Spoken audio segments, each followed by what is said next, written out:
Yeah, DB? Oh, just cleaning out the deadwood. Okay. Look, Mr. Cannell, I just can't afford to be without work right now, not even for a day. I've got a mother and 2 kid sisters. More good luck telegrams. Well, you know how it is. I've just got to keep on working, see? Sorry, sister. I was sent down here to clean house. I told you I can't use your column anymore. It's lavender and no lace. Send those other people in. I'll tell you what I'll do. I get $30 a week. I'll take 25, 20 if necessary. I'll do anything you say. It isn't the money. We're after circulation. What we need is fireworks. People are going hit with sledgehammers. Start arguments. Oh, I can do that. I know this town inside out. Oh, give me a chance, All please. right, come in. Cashier's got your check. Who are these people? Gibbs, Furley, Cunningham, Giles. Hey, you sister. Don't forget to get out your last column before you pick up your check.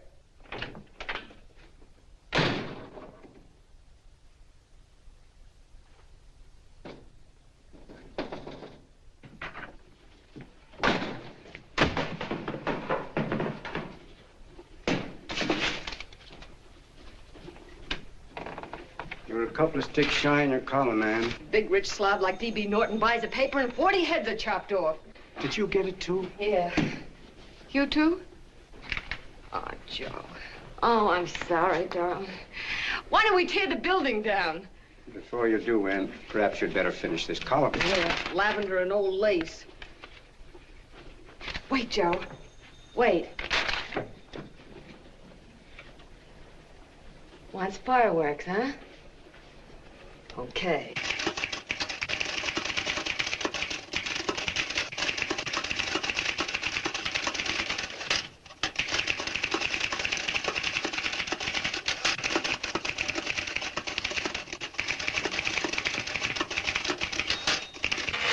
Here.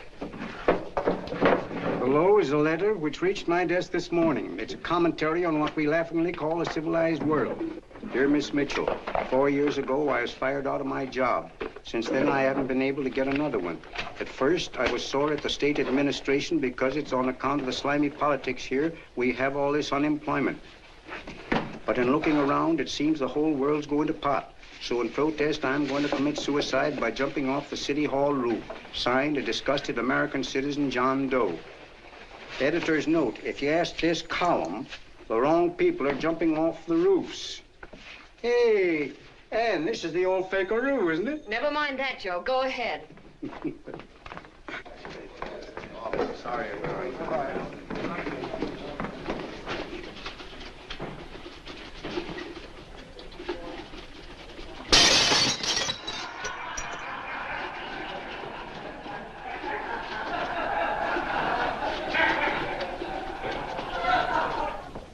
And it's because of the slimy politics that we have all this unemployment here.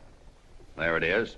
That's D.B. Norton's opening attack on the governor. Why, Jim, it's just a letter sent into a column. No, I can smell it. That's Norton. Good morning, gentlemen. Good morning, Governor. Morning, Governor. You're rather early. Governor, did you happen to see this in the new bulletin? Yes. I had it served with my breakfast this morning. Jim thinks it's D.B. Norton at work. Of course it is. Oh, come, Jim. That little item, D.B. Norton does things in a much bigger way. This is his opening attack on you, Governor. Take my word for it. What did he buy a paper for? Why did he engage a high-pressure editor like Cannell for? He's in the oil business. I tell you, Governor, he's after your scalp. All right, Jim, all right. Don't burst a blood vessel. I'll look into it. Will you get me Spencer of the Daily Chronicle, please? Yes, I saw it, Governor. If you ask me, that's a phony letter. Why, that gag has got whiskers on it. Okay, I'll get the mayor and maybe the Chamber of Commerce to go after them. Get Mayor Lovett on the phone. Sorry, the mayor's busy on the other phone. Yes, I know, Mrs. Brewster. It's a terrible reflection on our city. I've had a dozen calls already. Spencer of the Chronicle. Hold him. Just a minute. Yes, Mrs. Brewster. I'm listening. I insist that this John Doe man be found and given a job at once. Now, if something isn't done about it, I'll call out the whole auxiliary. Yes, and the junior auxiliary, too. We'll hold a meeting and see that it is. Yes, Spencer? Who? The governor? Well, what about me? It's my building he's jumping off of, and I'm up for re-election, too. What are you doing? Get Cannell at the bulletin. Why, he's liable to go right past my window. Get me Cannell. What was that? What? Out the window. Something just flew by. I didn't see anything. Well, don't stand there, you idiot. Go and look. Open the window. Oh, why did he have to pick on my building? Is there a crowd in the street? No, sir. Then maybe he's caught on a ledge. Look again. I think it must have been a seagull. A seagull? What's a seagull doing around the city hall? That's a bad omen, isn't it? Oh, no, sir. The seagull is a lovely bird. It's all right, Mrs. Brewster. It was just a seagull. Can I help? Nothing's happened yet. No, I'm watching. Don't worry, Mrs. Brewster. Just leave it all to me. Spencer, I'll call you back. Hello, Cannell? What are you doing? This is the mayor. Yes, Mayor Lovett. How many times are you going to call me? I've got everybody and his brother and sister out looking for him. Did you see the box I'm running? An appeal to John Doe. Think it over, John. Life can be beautiful, says Mayor. If you need a job, apply to the editor of this paper and so forth and so forth. Okay, Mayor, I'll let you know as soon as I have something. What? Well, pull down the blinds. Went up to Miss Mitchell's house, boss. Boy, she's in a bad way. Where is she? Hey, do you know something? She supports a mother and 2 kids. What do you know about that? Did you find her? No. Her mother's awful worried about her. When she left the house, she said she was going on a roaring drunk. The girl, I mean. Go out and find her. Sure. Hey, but the biggest thing I didn't tell you, her old man's Doc Mitchell. You know the doctor Yeah. saved my mother's life and wouldn't take any money for it? You remember that. Okay, boss, I'll go and look for her. Holy smokes, Commissioner, you've had 24 hours. Okay, Hawkshaw, grab a pencil. Here it is again. About 5'5", brown eyes, light chestnut hair, and as fine a pair of legs as ever walked into this office. Did you want to see me? No. I've had the whole Army and Navy out searching for you because that's a game we play here every day. I remember distinctly being fired. That's right. But you have a piece of property that still belongs to this newspaper, and I'd like to have it. What's that? The letter. What letter? The letter from John Doe. Oh, The whole town's in an uproar. We've got to find him, and the letter's the only clue. there is no letter. We'll get a handwriting expert to... What? There is no letter. Say that again. There's no letter. I made it up. You made it up. Mm-hmm. You said you wanted fireworks. Don't you know there are 9 jobs waiting for this guy? 22 families want to board him free. 5 women want to marry him, and the mayor's practically ready to adopt him, and you... Just call the morgue, boss. He said there's a girl there. Shut up. Ann! Say, why didn't you... Beanie. Only one thing to do, Hank. Drop the whole business quickly. How? Run a story. Say John Doe was in here and is sorry he wrote the letter and... That's right. They've got it, sure. He came in here, and I made him change his mind. Bulletin editor saves John Doe's life. Why, it's perfect. I'll have Ned write it up. Oh, Ned, I got a story I want you to... Wait a minute. Listen, you great, big, wonderful genius of a newspaper man. You came down here to shoot some life into this dying paper, didn't you? Well, the whole town's curious about John Doe, and boom, just like that, you're going to bury him. There's enough circulation in that man to start a shortage in the ink market. In what, man? John Doe. What John Doe? John Doe, the one I made up. Look, genius, now look. Suppose there was a John Doe and he walked into this office. What would you do? Find him a job and forget about the whole business, I suppose, huh? Not me. I'd make a deal with him.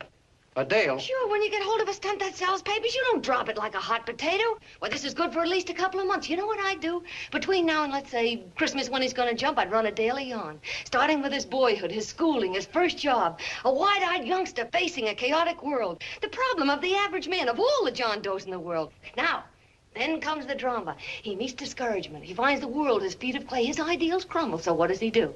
He decides to commit suicide and protest against the state of civilization. He thinks of the river, but no.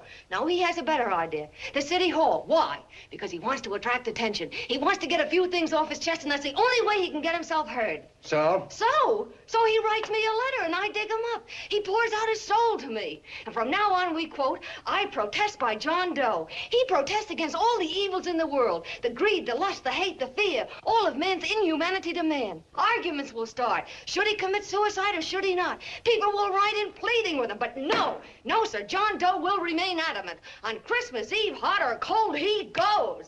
See? Very pretty. Very pretty indeed, Miss Mitchell. But would you mind telling me who goes on Christmas Eve? John Doe. What John Doe? The one we hire for the job, you lunkhead. Wait a minute. Let me get this through this lame brain of mine.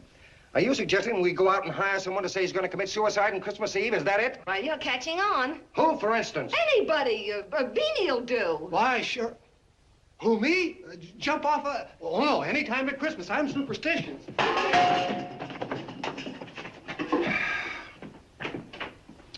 Miss Bishop, do me a favor. Will you go on out and get married and have a lot of babies, but Stay out of newspaper business. Better get that story in, Hank. It's getting late. You're supposed to be a smart guy. If it was raining $100 bills, you'd be out looking for a dime you lost someplace. Holy smokes, wasting my time listening to this mad woman. Look, Chief, look at the Chronicle. It's running on John Doe. They say it's a fake. Why, the no good, the John Doe story, amateur journalism. It's palpably phony. It's a wonder anyone is taking it serious. What do you think of those guys? That's fine. That's fine. Now fall right into their laps. Go ahead. Say John Doe walked in and called the whole thing off. You know what that's going to sound like on top of this. That's all, Ned. Thank you. All right. Amateur journalism, huh? Why, that bunch of sophomores, I can teach them more about... Hey, boss, get a load of this. What? Look. What do they want? They all say they wrote the John Doe letter. Oh, they all wrote the letter. Tell them all to wait. Look, Mr. Cannell, one of those men is your John Doe. They're desperate and will do anything for a cup of coffee. Pick one out and you can make the Chronicle eat their words. I'm beginning to like this. If you ask me, Hank, you're playing around with dynamite. No. The gal's right. We can't let the Chronicle get the laugh on us. We've got to produce a John Doe now. Amateur journalism, huh? I'll show those guys. Sure, and there's no reason for them to find out the truth either, because naturally, I won't say anything. Okay, sister, you get your job back. Plus a bonus. What bonus? Or the bonus of $1,000 the Chronicle was going to pay me for this little document. You'll find it says that I, Ann Mitchell, hereby certify that the John Doe letter was created by me. I can read. Sorry. You think this is worth $1,000, do you? Oh, the Chronicle would consider it dirt cheap. Packs everything, including a gun. Okay, sister, you got yourself a deal. Now let's take a look at the candidates. The one we pick has got to be the typical average man. Typical American that can keep his mouth shut. Show me an American who can keep his mouth shut and I'll eat him. Okay, Beanie, bring him in one at a time.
Did you write that letter to Miss Mitchell?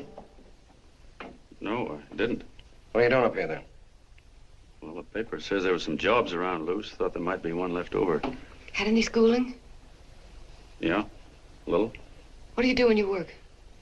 I used to pitch. Baseball? Yeah, till the wing went bad. Where'd you play? Bush leagues, mostly.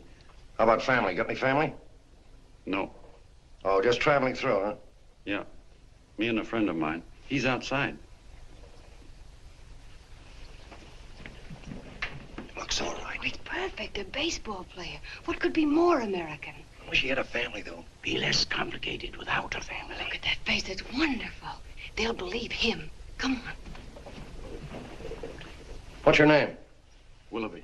John Willoughby. Long John Willoughby, they called me in baseball. Would you like to make some money?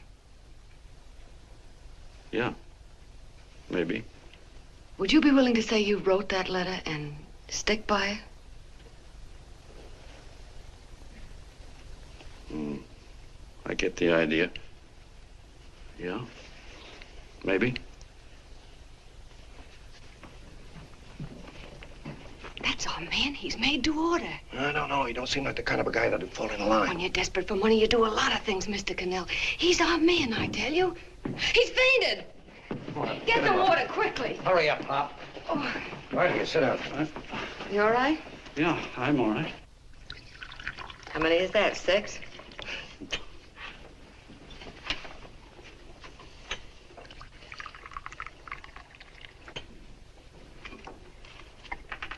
Pretty hungry, weren't you? All this John Doe business is batty, if you ask me. Well, nobody asked you. Trying to improve the world by jumping off buildings. You couldn't improve the world if the buildings jumped on you. Don't mind the colonel. He hates people. He likes you well enough to stick around. Well, that's because we both play doohickeys. I met him in a boxcar a couple of years ago. I was fooling around with my harmonica, and he comes over and joins in. I haven't been able to shake him since.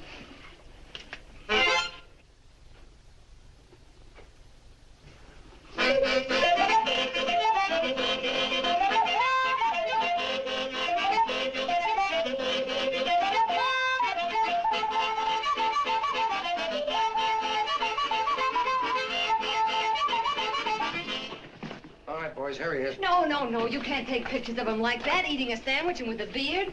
But he's going to jump off a building. Yes, but not because he's out of a job. That's not news. This man's going to jump as a matter of principle. Well, maybe you're right. We'll clean him up and put him in a hotel room under bodyguards. We'll make a mystery out of him.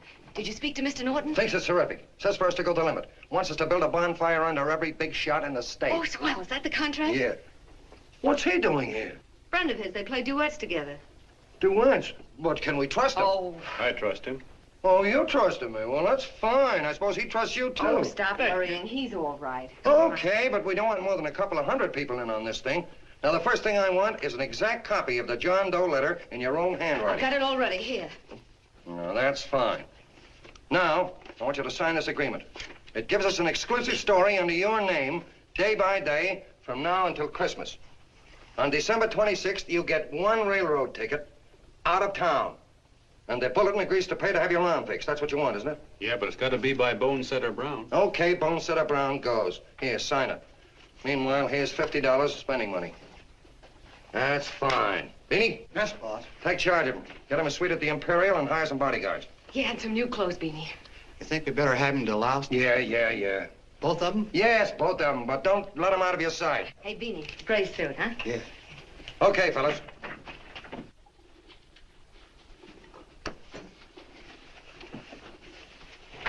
Take it easy, John Doe. And you start pounding that typewriter. Oh, boy, this is terrific. No responsibilities on our part, just statements from John Doe, and we can blast our heads off. Before you pop too many buttons, don't forget to make out that check for $1,000. Okay, fellas, now let me see. You sit outside the door. Nobody comes in, see? You two fellas sit in here. Hey, pretty nifty, huh? You ain't gonna get me to stay here. Sure you are. No, sir. That spot under the bridge where we slept last night's good enough for me. Say, what'll I do with this baggage? Well, stick him in the bedroom. Give me mine. I ain't staying. You know, we were headed for the Columbia River country before all this John Doe business came up. You remember that, don't you? Sure, I remember. Sage, your ears popped coming up in the elevator. Mine did. All along, John. I tell you, it's no good. You're gonna get used to a lot of stuff that's gonna wreck you. Why, that $50 in your pocket's beginning to show up on you already. And don't pull that on me, neither. Stop worrying, Colonel. I'm gonna get my arm fixed out of this. Hey, here's some cigars the boss sent us. Have one. Hey, Help cigar. yourself. No.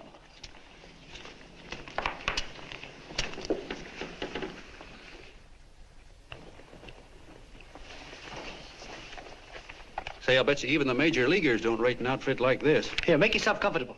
Paper? Yeah, I don't read no papers, and I don't listen to radios either. I know the world's been shaped by a drunken barber, and I don't have to read it. I've seen guys like you go under before. Guys that never had a worry. Then they got a hold of some dough and went goofy. The first thing that happens to a guy... Get a load of the bedroom. No.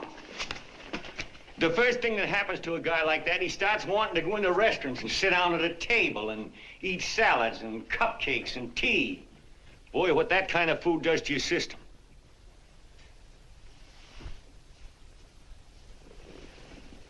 The next thing the dope wants is a room. Yes, sir, a room with steam heat and curtains and rugs. And before you know it, he's all softened up and he can't sleep unless he has a bed. Hey, stop worrying, Colonel. $50 ain't gonna ruin me. I've seen plenty of fellas start out with $50 and wind up with a bank account. Hey, what's the matter with the bank account anyway? And let me tell you, Long John, when you become a guy with a bank account, they got you. Yes, sir, they got you. Who's got him? The helots. Who? Hey, there's the City Hall tower I was supposed to jump off of. It's even higher than this. Who's got him? The helots. Woo! Hey, wait a minute! You're not supposed to jump till Christmas Eve. Do you want to get me in a jam? If it's going to get you in the jam, we'll do you a favor. I won't jump.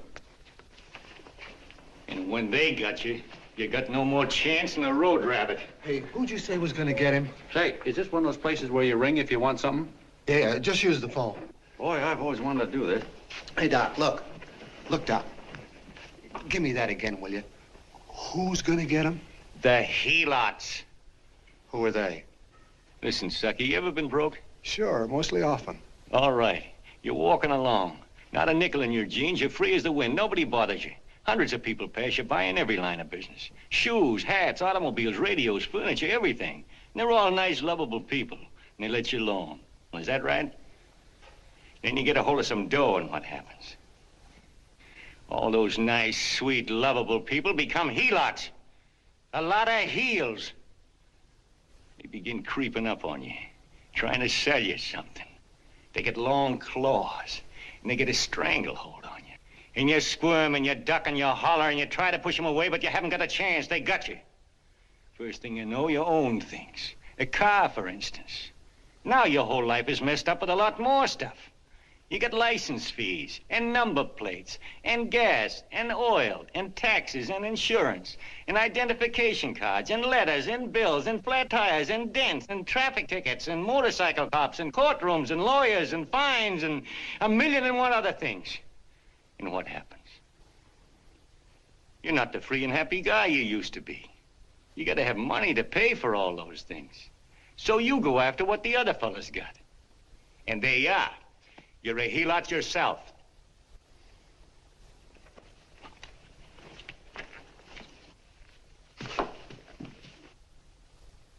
You win, Colonel. Here, take the 50. Go out and get rid of it. You bet I will, just as fast as I can. I'm gonna get some canned goods, a fishing rod, and the rest I'm gonna give away. Give away? Hey, get me a pitcher's glove. I gotta get some practice. Say, he's giving it away. I'm gonna get me some of that. Hey, come back here, you helot. Will you send up 5 hamburgers with all the trimmings, 5 chocolate ice cream sodas, and 5 pieces of apple pie? No, apple with cheese. Yeah, thanks.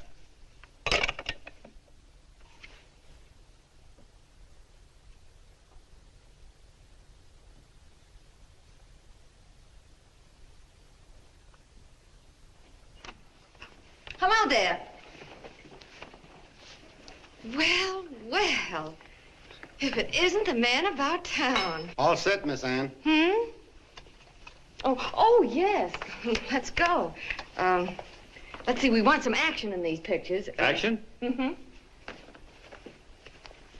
That's good. No. This man's going to jump off a roof. Oh. Here, wait a minute. Let me comb your hair. Sit down. Yeah, that's better.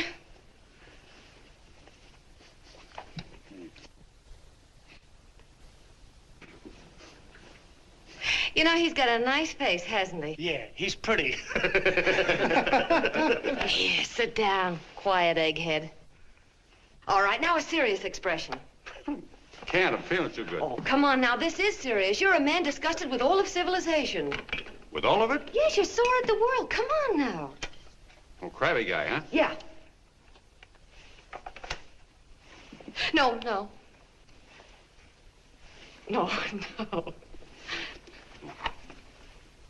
No, look, you don't have to smell the world. Well, all those guys in the picture Never mind stand... those guys. All right, stand up. Now, let's see what you look like when you protest. Against what? Against anything, just protest. You got me. Oh, look, I'm the umpire, and you just cut the heart of the plate with your fast one, and I called it a ball. What would you do? Oh, you did, huh? Yeah.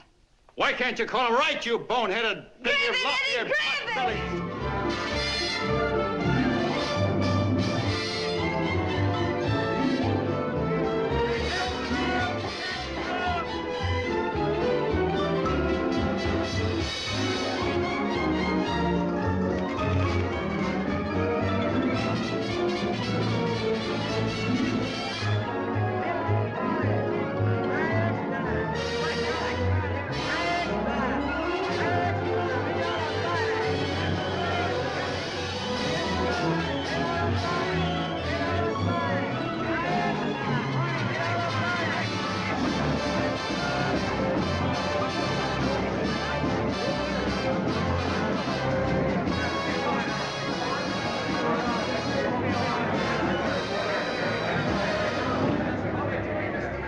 I don't care whose picture they're publishing. I still say that this John Doe person is a myth, and you can quote me on that. And I'm going to insist on his being produced for questioning. You know as well as I do that this whole thing is being engineered by a vicious man with a vicious purpose, Mr. D.B. Norton.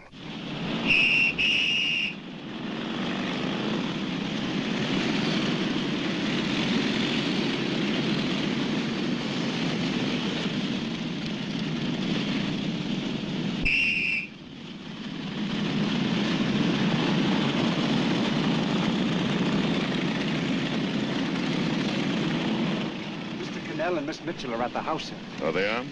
All right, come on. Personally, I think it's just plain stupidity to drop it. Now, you should see his fan mail, thousands. Why, it's going over like a house afire. What are you afraid of, Canelo? It's doubled our circulation. Yeah, but it's got everybody sore. Ads are being pulled. The governor's starting a libel suit. What's more, they all know John Doe's a phony, and they insist on seeing Well, what about it? Let them see him. We'll go on one better. They can also hear him. You own a radio station, Mr. Norton. Why not put him on the air? Watch out for this damn DB. She'll drive you batty. Oh, Look, what? we can't let him get to this Bush League pitcher and start pumping him. Good night. Now, tell him what that screwball might do. I walk in yesterday, here he is, standing on a table with a fishing pole, fly casting. Take my advice and get him out of town before this thing explodes in our faces. If you do, Mr. Norton, you're just as much of a dumb cluck as he is. Excuse me. No, you got yourself a meal ticket and you hate to Sure, let go. it's a meal ticket for me, I admit it, but it's also a windfall for somebody like Mr. Norton who's trying to crash national politics. That's what you bought the newspaper for, isn't it? You want to reach a lot of people, don't you? Well, put John Doe in the air and you can reach 130 million of them. He can say anything he wants and they'll listen to him. All right, we'll forget the governor and the mayor and all the small fry like that. This can arouse national interest. If he made a hit around here, he can do it every place else in the country. And you'll be pulling the strings, Mr. Norton.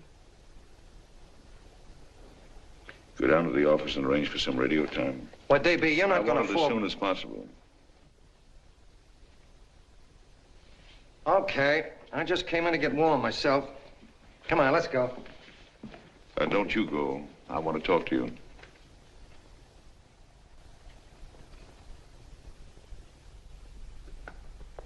Sit down.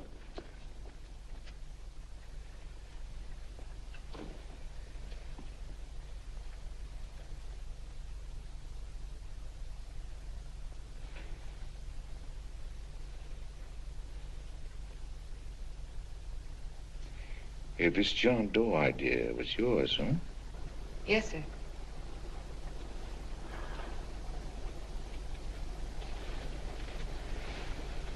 How much money do you get? $30. $30. Well, what are you after? I mean, what do you want? A journalistic career? Money. Money? Well, I'm glad to hear somebody admit it. Do you suppose you could write a radio speech that would put that fellow over?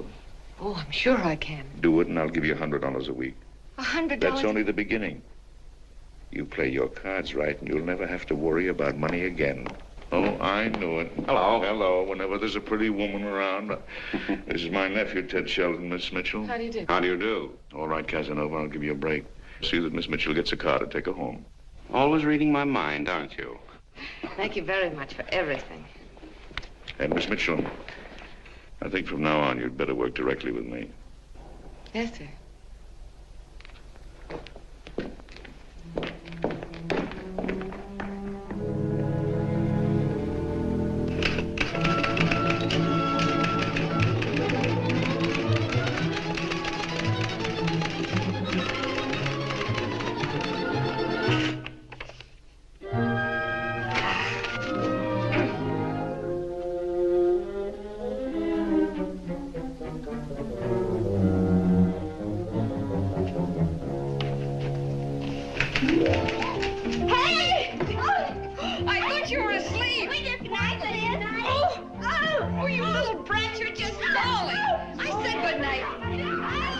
Come, children.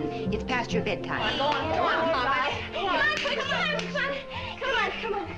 Now, scooch off the Stay bed. forward through me. I'm done. I'll never get this speech right. Oh, yes, you will, Ann, dear. You're very clever. Yeah, I know. What are you looking for? Your purse, I need $10. What for? I gave you 50 just the other day. Yes, I know, dear, but Mrs. Burke had her baby yesterday. 9 pounds. And there wasn't a thing in the house. And then the community chest lady came. And the 50's all gone, huh? Who's the 10 for? The Websters. The Websters. You remember those lovely people your father used to take care of. I thought I'd buy them some groceries. Oh, Anne, dear, it's a shame those... You're marvelous, Ma. You're just like Father used to be. Do you realize a couple of weeks ago we didn't have enough to eat ourselves? Well, yes, I know, dear, but these people are in such need. And we have plenty now. If you're thinking of that $1,000, forget it. It's practically all gone. We owed everybody in town. Now, you just gotta stop giving all your money away. Oh, Anne, dear. Oh, I'm sorry, Ma. Oh, don't pay any attention to me. I guess I'm just upset about all this. Gee whiz, here I am with a great opportunity to get somewhere, to give us security for once in our lives, and I'm stuck. If I could put this over, your Mrs. Burke can have 6 babies. You mean this speech you're writing? Yeah, I don't know. I simply can't get it to gel. I created somebody who's going to give up his life for a principle. Hundreds of thousands of people are going to listen to him over the radio. And unless he says something that's sensational, it's just no good. Well, honey, of course, I don't know what kind of a speech you're trying to write, but judging from the samples I've read, I don't think anybody will listen. What? Darling, there's so many complaining political speeches. People are tired of hearing nothing but doom and despair on the radio. If you're going to have him say anything, why don't you let him say something simple and real, something with hope in it? If your father were alive, he'd know what to say. Oh, yeah. Father certainly would. Wait a minute.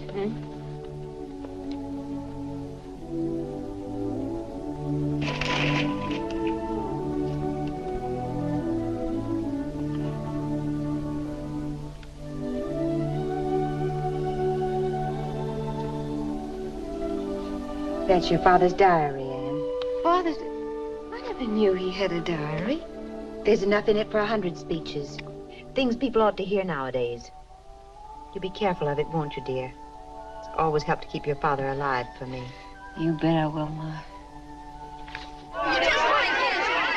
Wait a minute. John Doe don't want to sign no autographs. Well, what does he do all day? What does he do all day? He's writing out his memories. Sorry, lady, you can't see Mr. Doe. He wants to be alone. No, he just sits around all day and commutes with himself.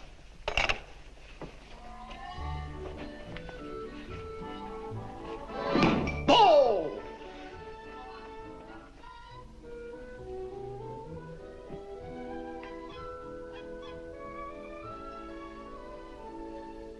I don't know how you're going to stand it around here till after Christmas.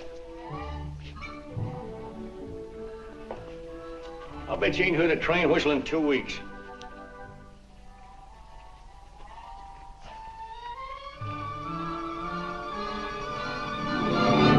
Steam right!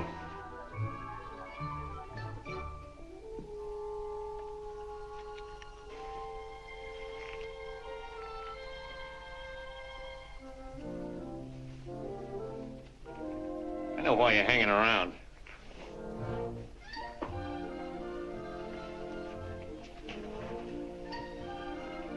You're stuck on the girl. That's all a guy needs is to get hooked up with a woman.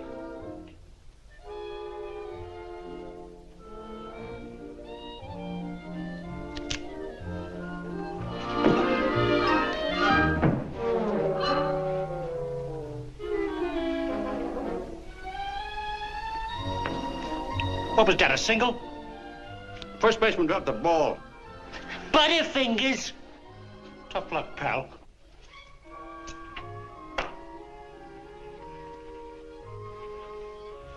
Guy has a woman on his hands. First thing he knows, his life is balled up with a lot more things. Furniture and...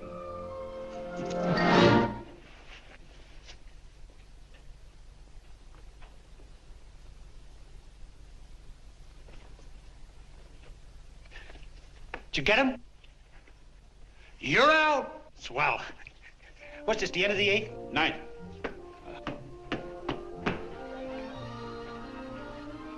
Hey, Beanie, there's a couple of mugs from the Chronicle snooping around out here. Ah. Come on, Angel Face. Gangway. What's the score, Angel Face? 3-2, our favor. Gee, that's great.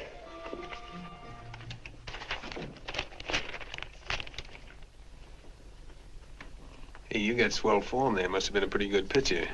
Pretty good. Say, I was just about ready for the major leagues when I chipped a bone in my elbow. I got it pitching a 19-inning game. 19? Yeah. There was a major league scout there watching me, too. And he came down after a game with a contract. You know what? I couldn't lift my arm to sign it. I'll be okay, though, as soon as I get it fixed up. It's too bad. What do you mean, too bad? Huh? Oh, that you'll never be able to play again. What are you talking about? I just told you I was going to get... Well, you know how they are in baseball if a guy's mixed up in a racket. Racket? What do you mean? Well, I was just thinking about this John Doe business. Why, as soon as it comes out it's all a fake, you'll be washed up in baseball, won't you? Yeah.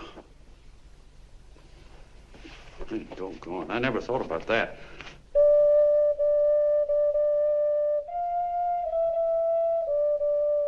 Gosh.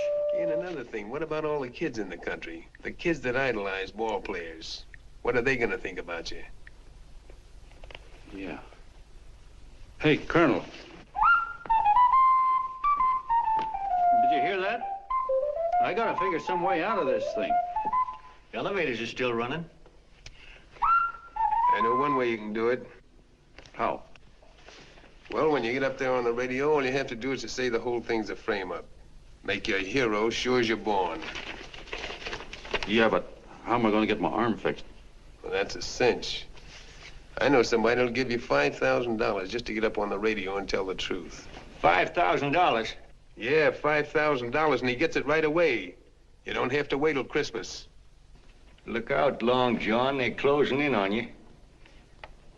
Say, who's putting up this dough? Fellow runs the Chronicle.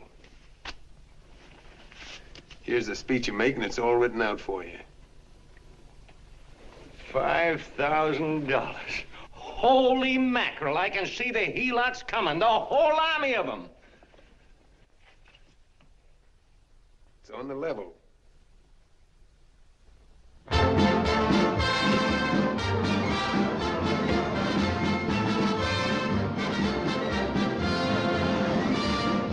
No, I'm sorry. Tickets for the broadcast are all gone. Phone the bulletin. Sorry, no more tickets left.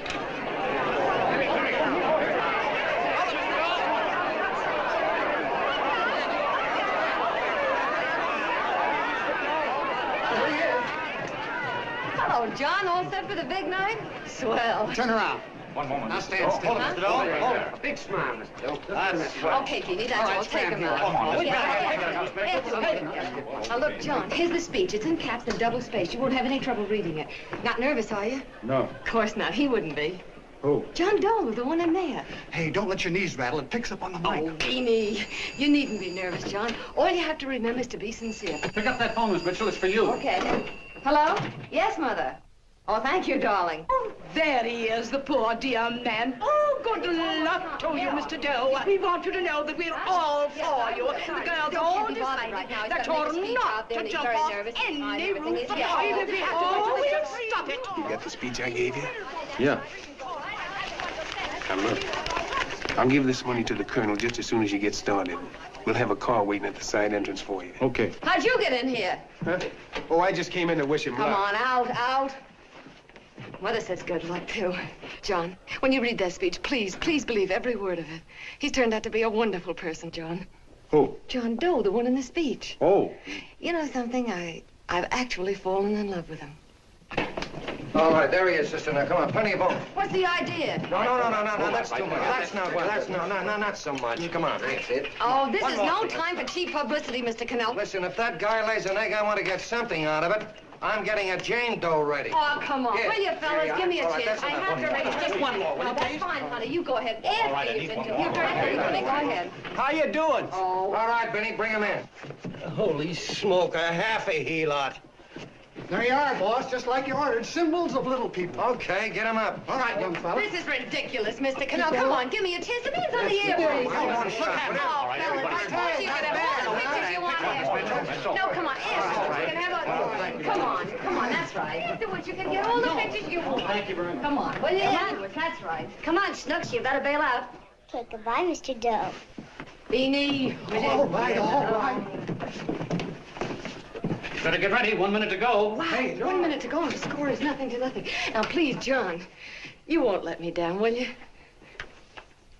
Will you? Of course you won't. If you'll just think of yourself as the real John Doe. Listen, everything in that speech are things a certain man believed in.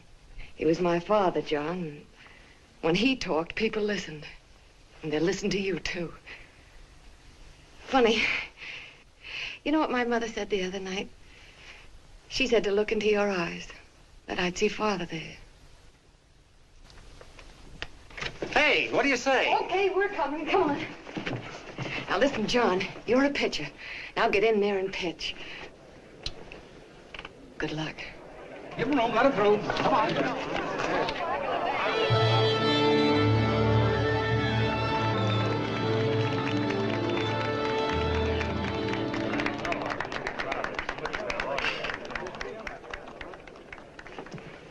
Hey, let's get out of here. There's the door right there. Hey, what are you doing here? That's what I'd like to know. Come on, out. Hey, he's a friend of mine. Never mind, let him alone. He's all right.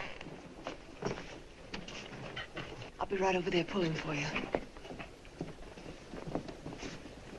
No, John, over here.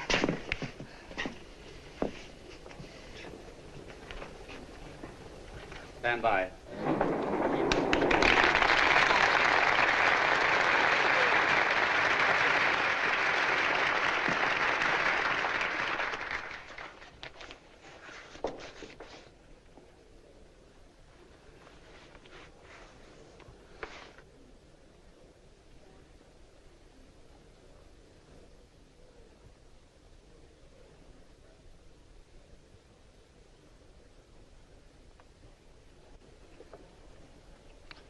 Phone the Chronicle. Tell them to start getting those extras out.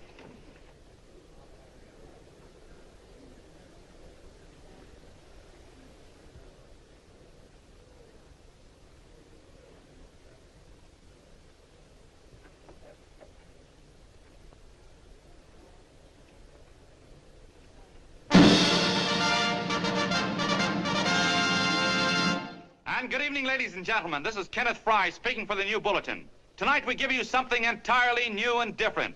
Standing beside me is the young man who has declared publicly that on Christmas Eve he intends to commit suicide, giving as his reason, quote, "I protest against the state of civilization," end quote. Ladies and gentlemen, the New Bulletin takes pleasure in presenting the man who is fast becoming the most talked of person in the whole country, John Doe.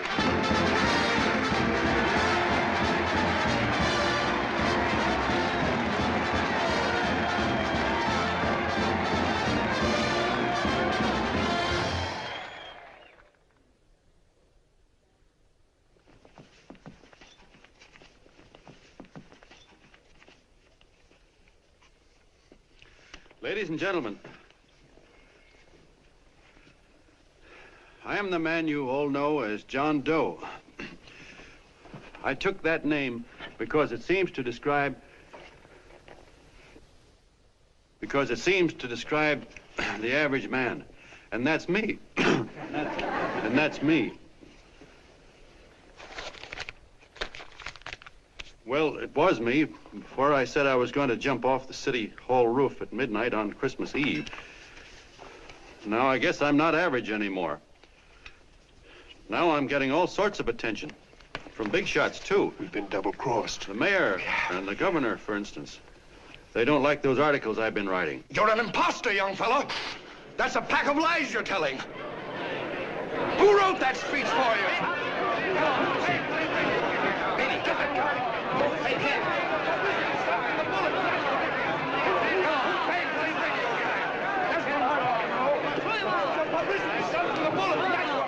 Spencer. Ladies and gentlemen, the disturbance you just heard was caused by someone in the audience who tried to heckle Mr. Doe. The speech will continue.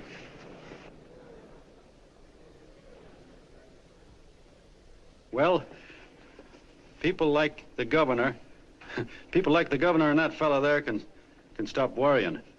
I'm not going to talk about them. I'm going to talk about us, the average guys, the John Does. If anybody should ask you what the average John Doe is like, you couldn't tell him because he's 1,000,001 things. He's Mr. Big and Mr. Small. He's simple and he's wise. He's inherently honest, but he's got a streak of larceny in his heart. He seldom walks up to a public telephone without shoving his finger into the slot to see if somebody left a nickel there.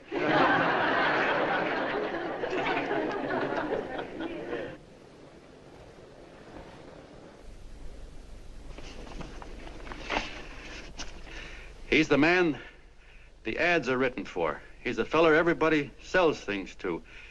He's Joe Doe, the world's greatest stooge and the world's greatest strength.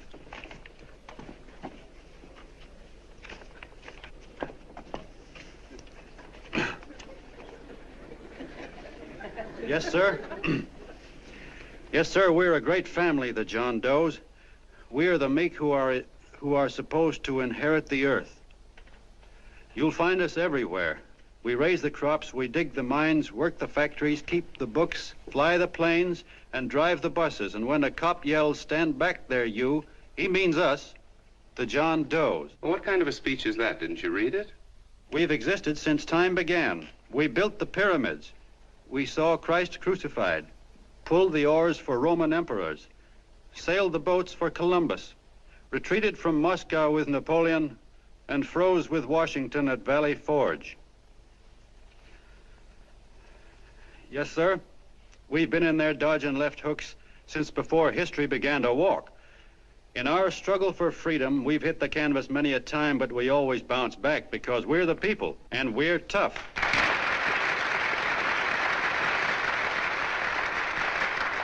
They've started a lot of talk about free people going soft, that we can't take it. That's a lot of hooey. A free people can beat the world at anything, from war to tiddlywinks, if we all pull in the same direction.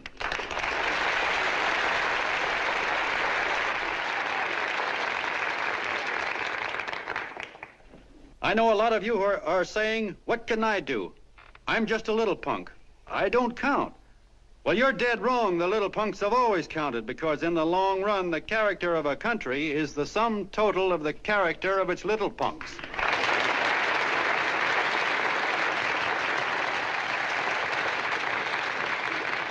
But we've all got to get in there and pitch. We can't win the old ball game unless we have teamwork. And that's where every John Doe comes in. It's up to him to get together with his teammate. And your teammate, my friends, is the guy next door to you. Your neighbor. He's a terribly important guy, that guy next door. You're going to need him, and he's going to need you, so look him up. If he's sick, call on him. If he's hungry, feed him. If he's out of a job, find him one.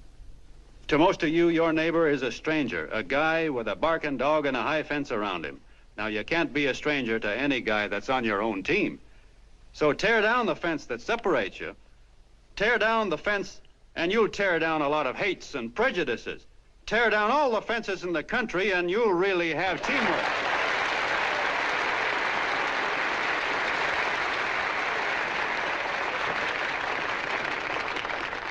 I know a lot of you are saying to yourselves, he's asking for a miracle to happen. He's expecting people to change all of a sudden. Well, you're wrong. It's no miracle. It's no miracle because I see it happen once every year, and so do you, at Christmas time. There's something swell about the spirit of Christmas, to see what it does to people, all kinds of people. Now, why can't that spirit, that same warm Christmas spirit, last the whole year round? Gosh, if it ever did, if each and every John Doe would make that spirit last 365 days out of the year, we'd develop such a strength, we'd create such a tidal wave of goodwill that no human force could stand against it. Yes, sir, my friends, the meek can only inherit the earth when the John Does start loving their neighbors. You better start right now. Don't wait till the game is called on account of darkness. Wake up, John Doe. You're the hope of the world.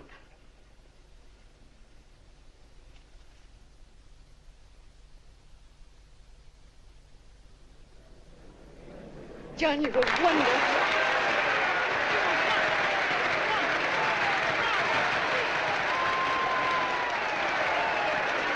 Let's get out of here. Now you're talking.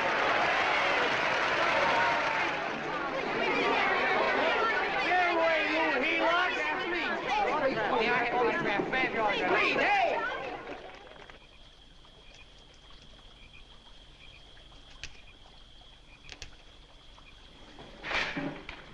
I knew you'd wake up sooner or later.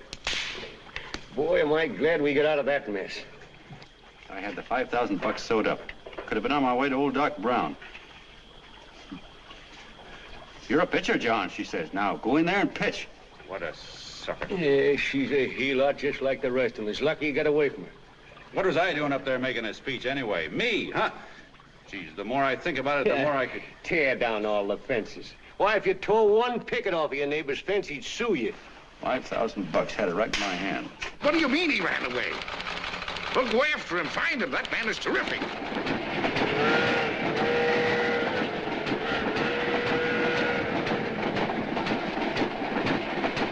Columbia River, here we come.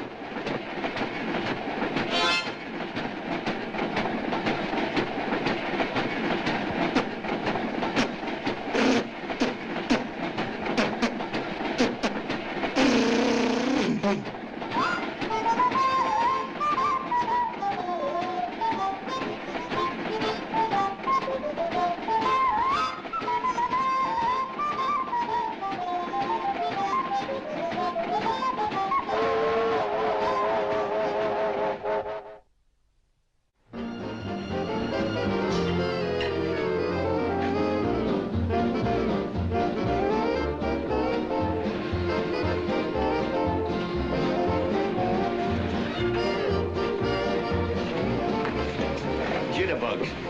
Yes. Say, how much money we got left? 4 bits. Better make it donuts, huh? Yeah.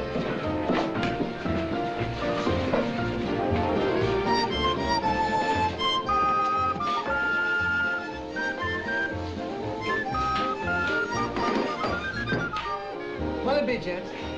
Have you got a couple of steaks about that big and about that thick? Yeah, with hash brown potatoes and tomatoes and apple pie and ice cream and coffee. And donuts, I know. Hey, Ma! Seekers, a pair. Seekers, a pair, coming up. Glad he took the tea out of that.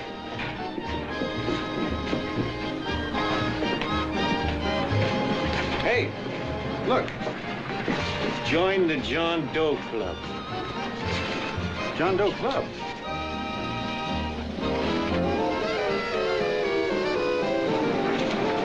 Uh-oh. You John Doe? Who? John Doe. Ah, you need glasses, buddy. Oh, but it's a spitting image of John Doe. Yeah, but his name is Willoughby. Oh, John Willoughby. I'm a baseball player. Sure. Oh, no, I'd know that voice anyway. You can't kid me. You're John Doe. Hey, Ma! Ma! That's John Doe. John Doe. Yeah, sitting right there, big as life. Who'd you say it was? John Doe, the big guy there. Pictures in the paper. That's John Guy. John Doe. John Doe. Sitting right there, John Doe. Hey, operator. Dan's Beanery. Look, call everybody in town. John Doe was just in my place. Yeah, he ordered donuts.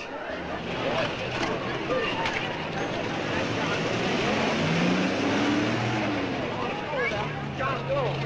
Let's see John Doe. Come on. John Doe, we're all neighbors. But my office is packed like a sardine box. What does John Doe look like, Mr. Mayor? Oh, he's one of those great big outdoor type men. No, you can't see him. You didn't vote for me the last time. Shame on you. What are you doing there? Get off my front porch anyhow. Mr. Norton come yet? Oh, well, I wonder where he's at. What's keeping him? He should have been here 15 minutes ago. Oh, there he comes now. Now, everybody on your dignity. Don't do anything to disgrace us. A little town, but we got to show off. Better let me talk to him. All right, but present it to him as a great cause for the common man. Ah, here he comes. Now, give him room down there. Give him room, folks. Come on now. Come on. Here he comes. Here he comes. Here's Mr. Norton. How do you do, Mr. Norton? I'm Mayor Hawkins. Yes, Mr. Norton. Let me go, you darn tool. I'm the mayor. Mr. Norton. Mr. Norton.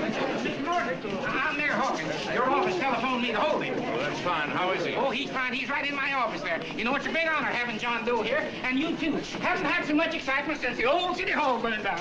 People are so excited and electoral scrolls off. Oh, Matilda, darling, phone the newspapers, tell them Mr. Norton's here. Step right inside, Mr. Norton. My office. Very comfortable here, Mr. Norton. Just had it air conditioned. Gangway, please. Make room for Mr. Norton. Gangway. Gangway. Here he is, Mr. Norton. Well taken care of. The neighbors are serving him a light lunch. Hello, John. Well? Mr. Mayor, if you don't mind, we'd like to talk to him alone. Why, certainly, certainly. All right, everybody. Clear out. No, but you... Everybody, quickly now. Come on. Come on. Come on. That's All right. Don't argue with me here. Wait till we get home. Don't you push me around like that. Even though I'm your wife, you can't push me around. Look, Mr. Norton, I think you got a lot of nerve having those people hold us here. There's nobody holding you here, Mr. Doe. It's only natural that There's nobody holding us here. Let's get going. Incidentally, my name isn't Doe, it's Willoughby. Look, John, something terribly important's happened. They're forming John Doe clubs. We know of 8 already, and they say that there's John Doe clubs? What for? To carry out the principles you talked about in your radio speech. I don't care what they're forming. I'm on my way, and I don't like the idea of being stopped either. Oh, but you don't know how big this thing is. You should see the thousands of telegrams we've received and what they're saying about you. Look, it started as a circulation stunt, didn't it? Well, you got your circulation. Now, why don't you let me alone? Oh, it started as a circulation stunt, but it isn't anymore. Mr. Norton wants to get back of it and sponsor John Doe clubs all over the country. He wants to send you on a lecture tour. Me? Uh-huh. Well, certainly, with your ability to influence people, it might grow into a glorious movement. Say, let's get something straight here. I don't want any part of this thing. If you got an idea I'm going around lecturing the people, why, you're crazy. Baseball's my racket, and I'm sticking to it. Come on, Colonel, let's get out of here. John. Please, please. I just got rid of one crowd. Oh, but please, Mr. Mayor, tell him the John Doe Club wants to talk to him. Let them in, Mr. Mayor. Let them come in. Okay, folks, but remember your manners. No stampeding. Walk slow, like you do when you come to pay your taxes.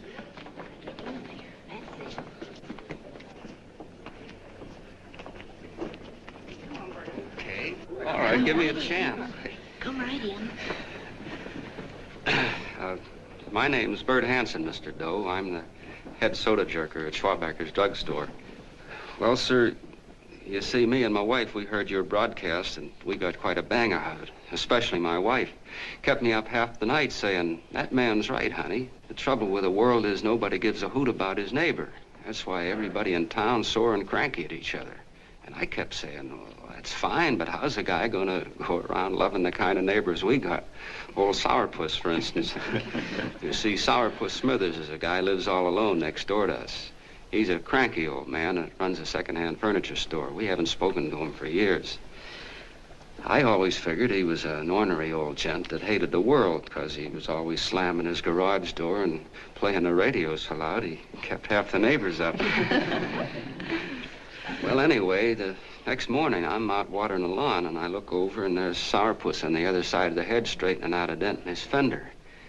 And my wife yells to me out the window. She says, go on, speak to him, Bert. And I figured, well, heck, I can't lose anything, so I yelled over to him, good morning, Mr. Smithers. He went right on pounding his fender. Was I burned? So I turned around to give my wife a dirty look, and she said, louder, louder, he didn't hear you. So in a voice you could have heard in the next county, I yelled, good morning, Mr. Smithers. Well, sir, you could have knocked me over with a feather. Old Sourpuss turned around, surprised-like, and he put on a big smile, came over and took my hand like an old lodge brother, and he said, good morning, Hanson. I've been wanting to talk to you for years, only I thought you didn't like me. And then he started chatting away like a happy little kid, and he got so excited his eyes all...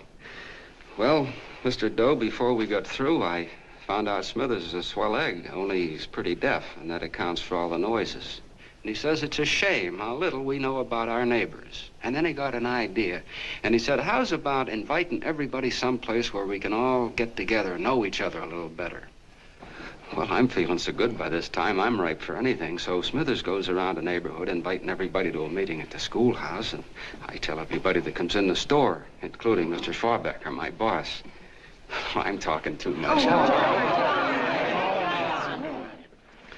Well, I'll be doggone if for 40 people don't show up. Of course, none of us knew what to do, but we sure got a kick out of seeing how glad everybody was just to say hello to one another.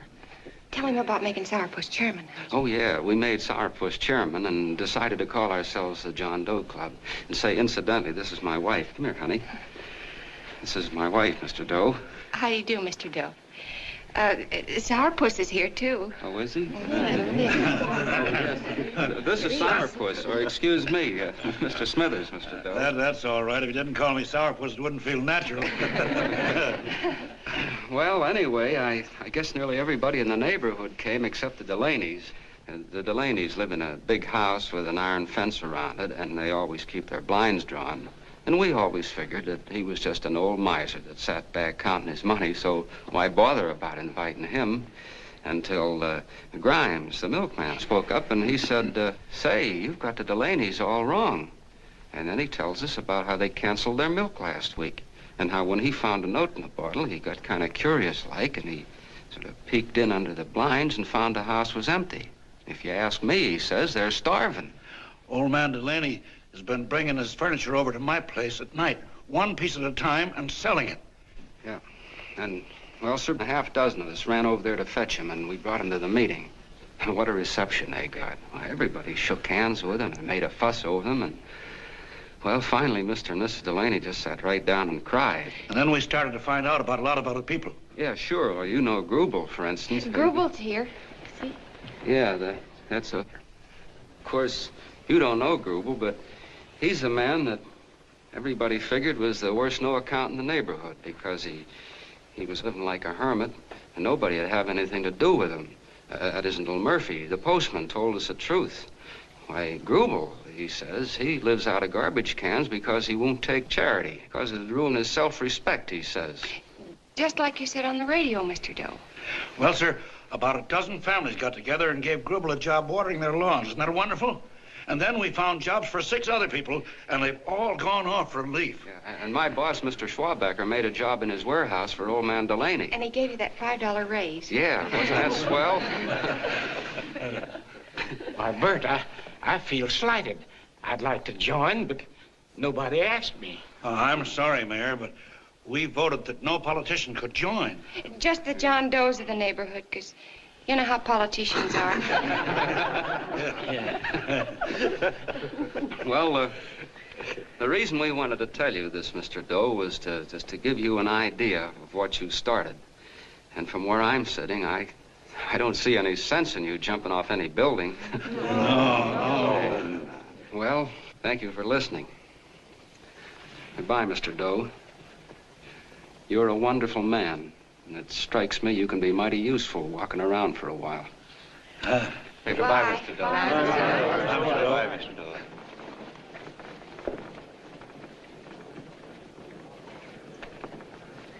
I'm Mrs. Delaney, Mr. Doe. And God bless you, my boy.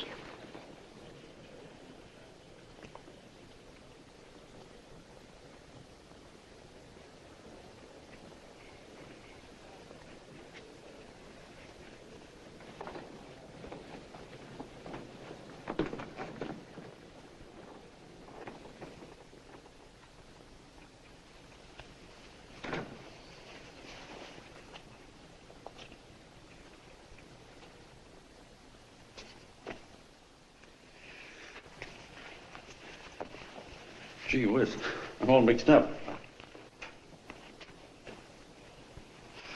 I don't get it. Look, all those swell people think I'm going to jump off a building or something. I never had any such idea. Gosh. The fellow'd have to be a mighty fine example himself to go around telling other people how to... Say, look, what happened the other night was on account of Miss Mitchell here. She wrote the stuff. Don't you see what a wonderful thing this can be? But we need you, John. You're hooked. I can see that right now. They got you. Well, I'm through. For 3 years, I've been trying to get you up to the Columbia River country. First, it was your glass arm. Then it was the radio. And now it's the John Doe clubs. Well, I ain't waiting another minute. Gangway, you helots. Hey, Colonel, wait a minute. Oh, please. Hey, Colonel! I want you personally to go along with John Doe and Miss Mitchell and handle the press and the radio. Me? Yes, I don't want to take any chances. And Johnson. Yes, Stevie? Your crew will do the mop-up job. They'll follow John Doe into every town, see that the clubs are properly organized and the charters issued. Right. There are only 8 flags up there now. I want to see that map covered before we get through.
going like wildfire.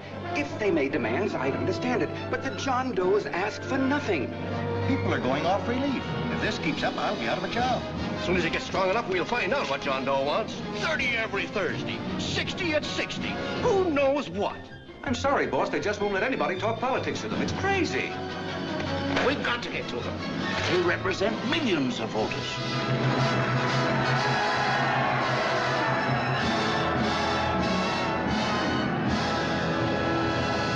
I tell you, ladies and gentlemen, this thing has been nothing short of a prairie fire. We've received so many applications for charters to the John Doe clubs, we haven't been able to take care of them. I'd hate to have that many pins stuck in me. This John Doe convention is a natural. It's going to put our city on the map. By over 2,400 John Doe clubs are sending delegates. Can you imagine that? You, Mr. Mayor, will be the official host. You will make the arrangements for decorating the city, parades, and a reception for John Doe when he gets home. And don't wear your high hat. No high hat? No high hat. And from you, Cannell, I want a special John Doe edition every day until the convention is over. And now, if you will, please step into the outer office and look your prettiest because there are photographers there to take pictures of this committee. Don't worry, Libby. Everything will be taken care of. Isn't it all too wonderful? Gather down here to a nice group and I'll get a nice picture of you. Oh, Mr. Mayor, would you step down in front row, please? You ladies get close to him. That's it. Well, I don't get it. Get what? Look, DB, I'm supposed to know my way around. This John Doe movement has cost you a fortune. Now, this convention is going to cost plenty. Well? Well, I'm stuck with 2 and 2, and I'm a sucker if I can make 4 out of it. Where do you come in? You'll have the satisfaction of knowing that my money has been spent for a worthy cause. I see. I better stick to running the paper, huh? I think maybe you better had. And Cannell, I'd like to have the John Doe contract, all the receipts for the money we advanced him, and the letter Miss Mitchell wrote, for which I gave her $1,000. Yes, sure. Well, we leave for the airport. Half an hour. Is that Johnny boy's room? Better hustle him up. He'll be ready on time. He's packing. Ah, good. Did you see his picture on the cover of Time? Yeah. I gotta give you credit, Annie girl. I've handled a good many big promotions in my time. Everything from a World's Fair to a channel swimmer. But this one has certainly got me spinning. And now a John Doe convention. Wow. Say, if you could only get him to jump off the City Hall roof on Christmas Eve, I'd guarantee you 500,000 people there. Charlie. Huh? What do you make of him? Oh, Johnny boy? Well, I don't know what angle you want, but I'll give it to you quick. Number 1, he's got great yokel appeal, but he's a nice guy. Number 2, he's beginning to believe he really wrote that original suicide letter that you made up. Number 3, he thinks that you're Joan of Arc or something. Yeah, I know. Number 4, well, you know what number 4 is. He's nuts about you. Yeah, it's running out of his ears. You left out number 5. We're all heels, me especially. Holy smoke. Come in.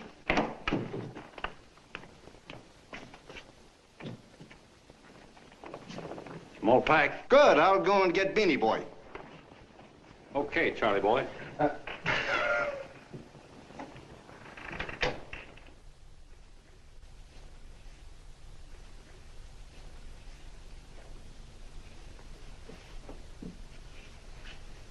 Can I help you pack?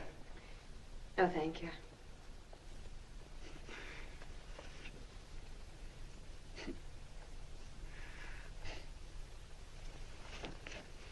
Do you care if I sit down out here? No.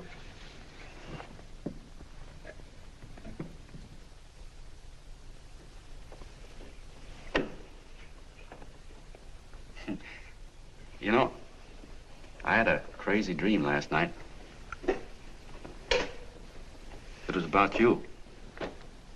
About me? Yeah, sure was crazy. I dreamt I was your father.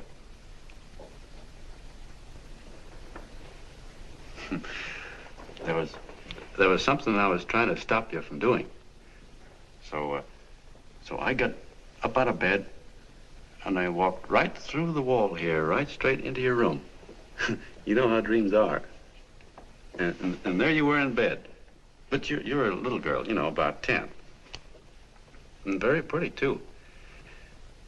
So I shook you, and the moment you opened your eyes, you hopped out of bed and started running like the devil in your nightgown. You ran right out the window there, and you ran out over the tops of buildings and roofs and everything for miles. And I was chasing you. And all the time you were running, you kept growing bigger and bigger and bigger, and pretty soon you were as big as you are now, you know, grown up. And all the time I kept asking myself, what am I chasing her for? And I didn't know. Isn't that a hot one? Well, anyway, you ran into some place, and then I ran in after you, and when I got there you were getting married. And the nightgown had changed into a beautiful wedding gown. You sure look pretty, too. And then I knew what it was I was trying to stop you from doing. Dreams are sure crazy, aren't they? Well, would you like to know who it was you were marrying? Oh, a tall, handsome Ubangi, I suppose. No, not that bad. It was that fellow that sends you flowers every day. What's his name? Mr. Norton's nephew? Ted Sheldon. Yeah, that's the one. But here's the funniest part of it all. I was the fella up there doing the marrying, you know, the justice of peace or something. You were? I thought you were chasing me. Well, yes, I was, but I was your father then, you see. But the real me, John Doe, or that is, Long John Willoughby, I was the fella up there with the book. You know what I mean? I guess so. Then what happened? Well, I took you across my knee and I started spanking you. That is, I didn't do it. I mean, I did do it, but it wasn't me, you see. I was your father then. Well, I held you across my knee and I said, Annie, I won't allow you to marry a man that's just rich or that has his secretary send you flowers. The man you marry has got to swim rivers for you. He's got to climb high mountains for you. He's got to slay dragons for you. He's got to perform wonderful deeds for you. Yes, sir. And all the time, the guy up there, you know, with the book, me, just stood there nodding his head. And he said, go to it, Pop. Whack her one from me, because that's just the way I feel about it, too. So he said, come on down here and whack her yourself. So I came down and I whacked you a good one, see? Then he whacked you, and I whacked you another one. We both started whacking you like... Well, if you're through whacking her, come on, let's get going. Okay, fellas, right in here. You go out the side entrance. There's a bunch of autograph seekers out front. We'll be down with the bags in a minute. Come on, don't make a government project out of this. Hi, Benny. When's our plane take off again? Couple of minutes. How many people do you think we've talked to already, outside the radio, I mean? Oh, I don't know. About 300,000. 300,000. What makes them do it, Ann? What makes them come and listen and get up their John Doe clubs the way they do? I've been trying to figure it out. Look, John, what we're handing them are platitudes, things they've heard 1,000,000 times. Love thy neighbor, clouds have silver linings, turn the other cheek. It's just a... Yeah, I heard them 1,000,000 times, too, but there you are. Maybe they're like me, just beginning to get an idea what those things mean. You know, I never thought much about people before. They were always just somebody to fill up the bleachers. And the only time I worried about them is when they didn't come in to see me pitch. You know, lately I've been watching them when I talk to them. I could see something in their faces. I could feel that they were hungry for something. You know what I mean? Maybe that's why they came. Maybe they're just lonely and wanted somebody to say hello to. I know how they feel. I've been lonely and hungry for something practically all my life.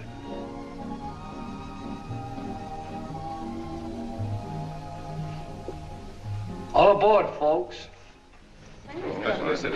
Yeah, that's true. Oh, somebody else sitting here? No, that's your seat. And this is your coat. Mine? A little token of appreciation. Oh. Oh, it's beautiful, D.B. Well, I don't quite know what to say. Well, don't say anything at all. Just sit down. Oh. Go ahead, open it. Oh.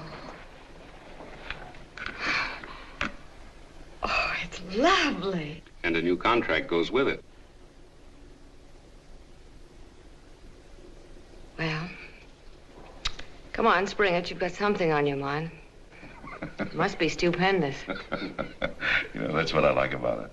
Right to the point, like that. All right, Practical Annie, here it is. Tomorrow night, before a crowd of 15,000 people and talking over a nationwide radio hookup, John Doe will announce the formation of a third party. A third party? Yes, the John Doe Party.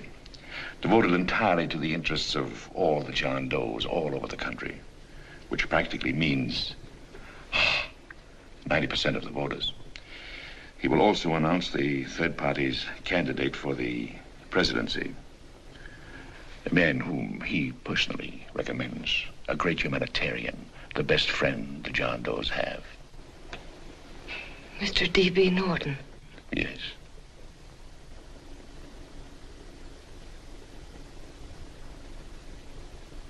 Wow.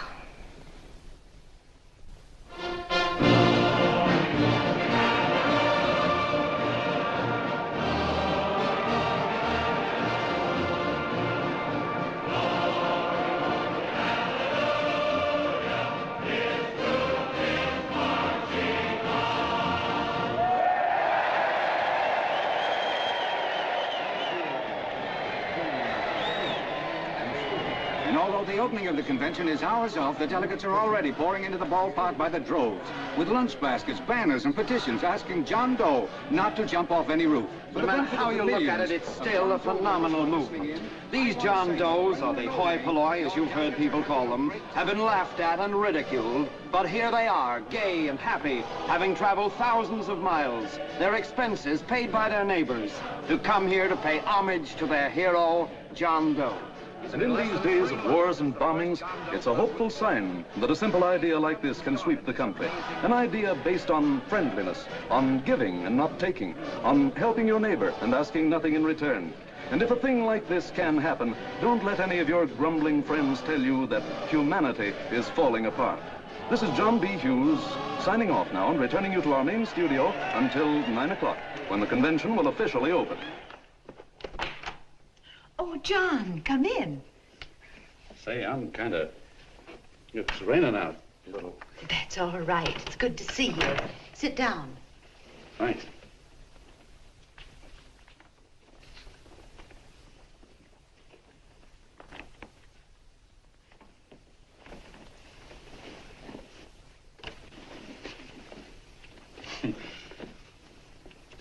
It's for Anne. Oh, how nice. Thank you very much. Flowers. I'm terribly sorry she isn't here. She isn't? No, she just left. I'm surprised you didn't run into her. She went over to Mr. Norton's house. Oh. Did you want to see her about something important? Yeah, well, no, it'll wait.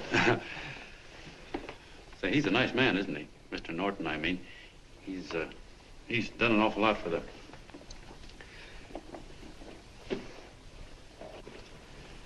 Well, say, my coat's pretty wet.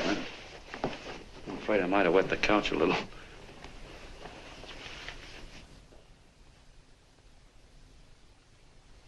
Well, I guess I'll see her at the convention later. Yes, of course. I'll see that she gets the flowers. Thanks. Good night, Mrs. Mitchell. Good night, John.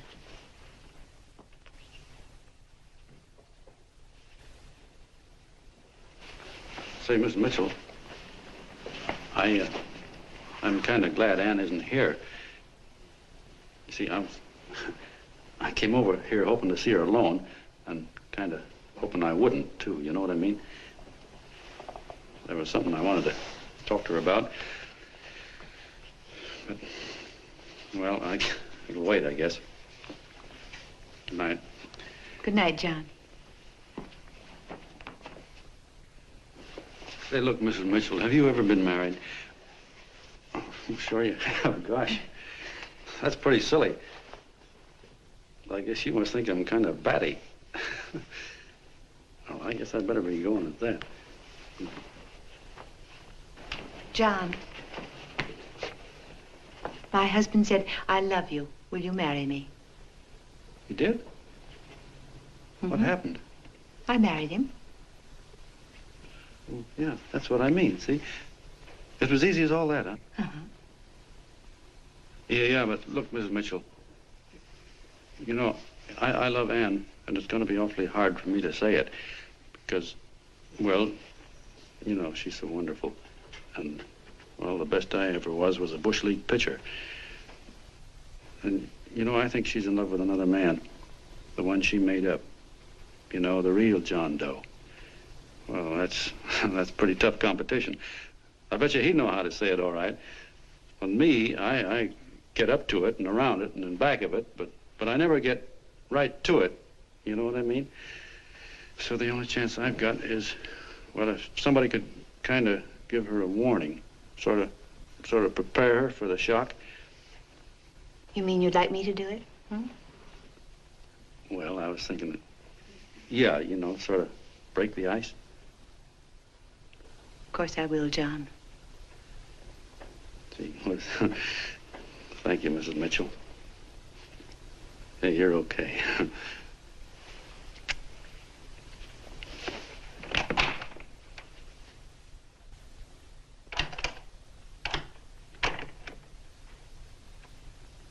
This John Doe meeting is going to be one of the biggest things that ever happened. Why, they're coming from all over. Trains, boxcars, wagons. Look out! Hello, bodyguards. Hey, had your dinner yet? That's it? Oh, that's all right. Well, look, no, go ahead and have your dinner. Wait a minute, John.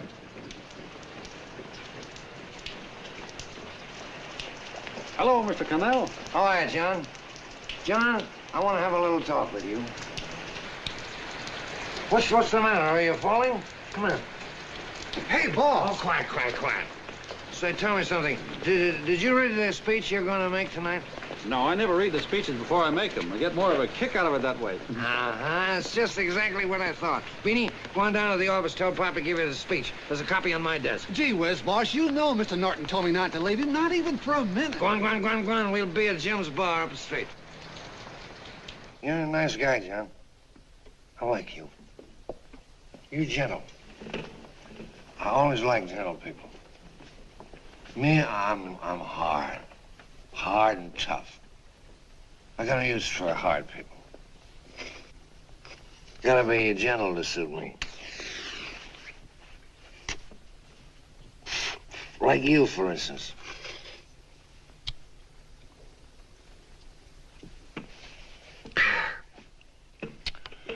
Yep, I'm hard. But you want to know something? I've got a weakness. Never guessed that, would you? Well, I have. Want to know what it is? Star-Spangled Banner. Screw you, huh? Well, maybe it is, but play the Star-Spangled Banner. I'm a sucker for it. Always gets me right here. Know what I mean? Yeah, it gets me right back here. Oh, back there, huh? Well, every man to his own taste. You weren't old enough. You weren't old enough for the World War, were you, Jim? No, of course not. No, you must have been just kidding. I was just ripe and raring to go. You know what my old man did when I joined up? He joined up, too. Got to be a sergeant. And here's a kick for you. We were in the same outfit. Funny, huh? Hmm?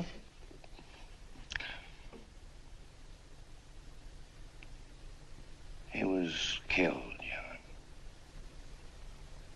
I saw him get it. I was right there, and I saw it with my own eyes.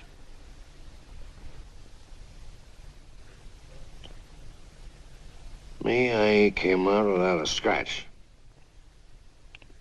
That is, excepting my ulcers.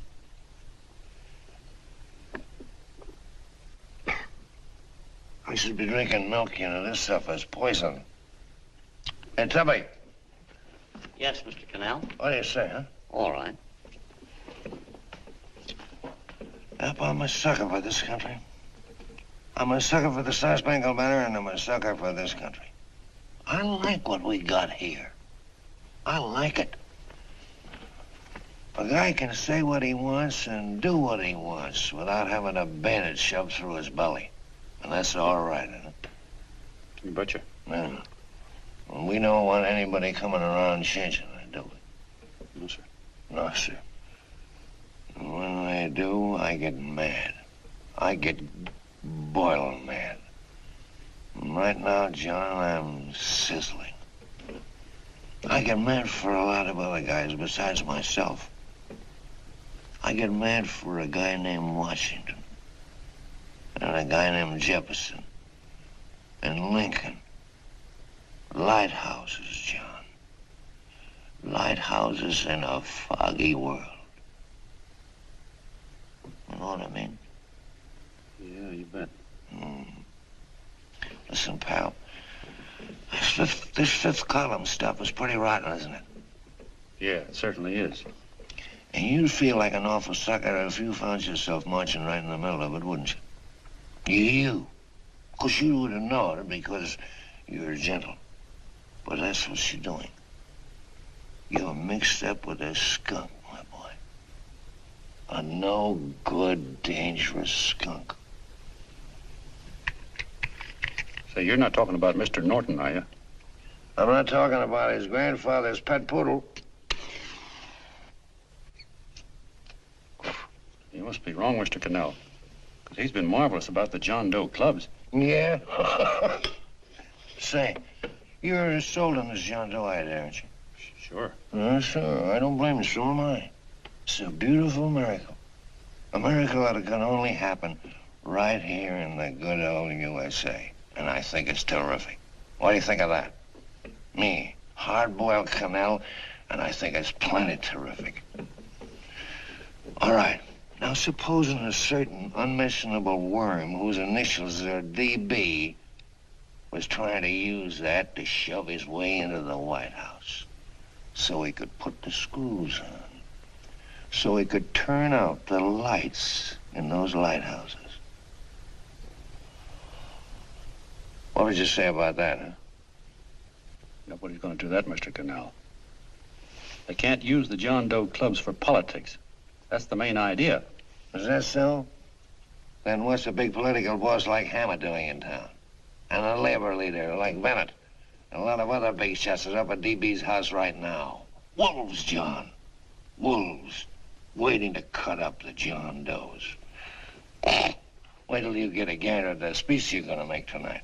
You're all wet. Miss Mitchell writes those speeches. Nobody can make her write that kind of stuff. They can't, huh? Who do you think writes them? My Aunt Emma? I know she writes them. And gets a big bonus for doing them, too. A mink coat and a diamond bracelet. Don't write them. Why, that gold-grabbing dame would double-cross her own mother for a handful of Chinese yen. Shut up. If you weren't drunk, I'd... Hey, boss. Here's the speech, boss. Hey. Go on and read it, John, and then start sucking. Hey, wait a minute, Mr. Doe. Tubby? Yes, sir. Better bring me a glass of milk. I'm smoking too much. Yes, Charlie? Got everything all set? Fine. John Doe been taken care of? Good. How many people do you think will be there? 15,000? Oh, my, that's fine. Now, listen, Charlie. As soon as John Doe stops talking about me, I want you to start that demonstration. And make it a big one, you understand? Don't worry about that, DB. My boys are there. They'll take care of it. What? Yes, I'll be there 15 minutes after I get your call. Why, Mr. Doe. Where are they? In the dining room, sir.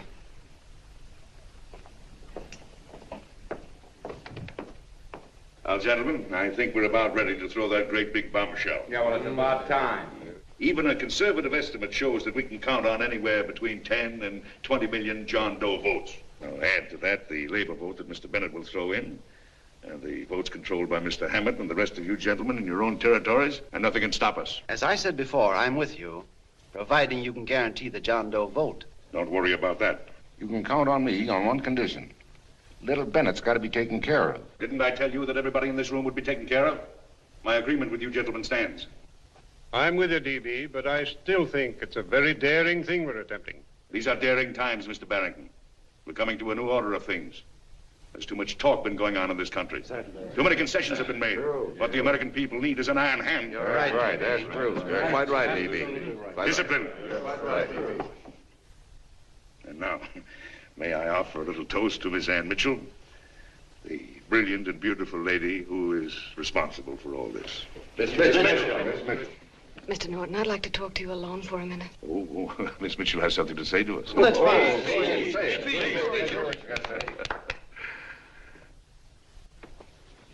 Hello.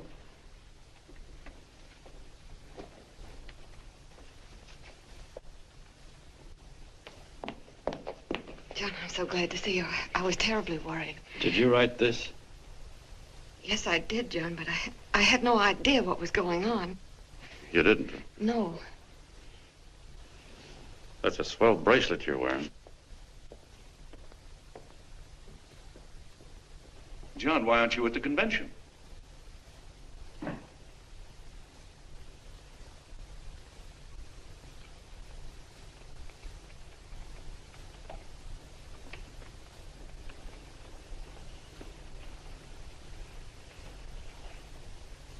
Is there anything wrong? No, nothing's wrong. Everything's fine. So there's going to be a new order of things, huh? Everybody's going to cut himself a nice fat slice of the John Does, eh? You forgot one detail, Mr. Big Shot. You forgot me, the prize stooge of the world. Why, if you or anybody else thinks he's going to use the John Doe clubs for his own rotten purpose, he's going to have to do it over my dead body. Oh, hold on a minute, young man. Hold on. That's rather big talk. I started the John Doe clubs with my money. And I'll decide whether or not they're being properly used. No, you won't. You're through deciding anything. And what's more, I'm going down to that convention and I'm going to tell those people exactly what you and all your fine feathered friends here are trying to cook up for them.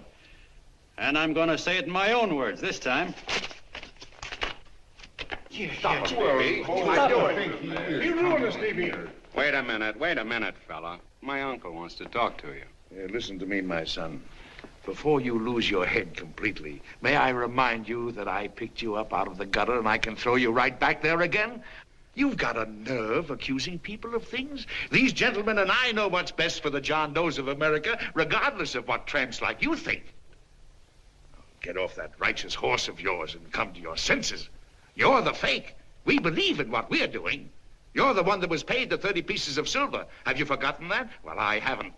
You're a fake John Doe, and I can prove it. You're the big hero that's supposed to jump off tall buildings and things. Do you remember?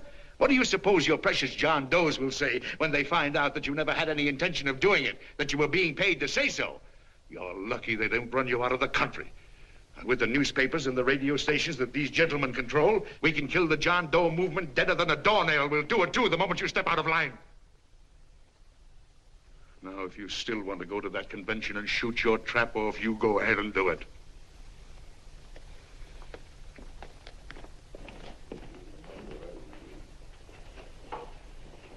You mean to tell me you try to kill the John Doe movement if you can't use it to get what you want? You bet your bottom dollar we would.